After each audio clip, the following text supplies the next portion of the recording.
Okay so what's the plan today? શું કરવું છે? Something new because tomorrow is my birthday. Tomorrow is a birthday.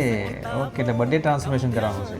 Very good. સો ખાલી cut જ કરવું છે કે કલર પણ કરવો છે? Only cut. કલર કર્યો છે પહેલાં ક્યારે? ના. નથી કર્યો ને? બિકોઝ મને લાગે છે because it's purely virgin hair, right? That's the best part and that's thing કે વર્જિન હેર છે એટલા માટે વિધાઉટ બ્લીચ કલર તમારા હેર પર થઈ જાય. તમે ક્યારેય કર્યું નથી, ના, રાઈટ? first time. પણ ફર્સ્ટ ટાઈમ કરશો તો you will be like super duper. Yes.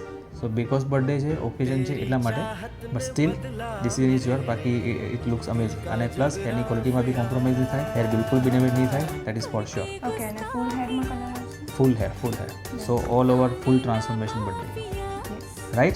Perfect. તો કટ એન્ડ કલર પ્લાનમાં નહોતો પણ કલર તમે અત્યારે ડિસાઇડ કરી રહ્યા છો, but you will be very happy after the cut. Ready for the transformation? 100%? Let's do this. All right. So cut and colour transformation. જો કલર મેં તમને કીધું હતું ને કે સારું કર્યું ને તમે ડિસિઝન લીધું કલરનું. જો પરફેક્ટ. Yeah.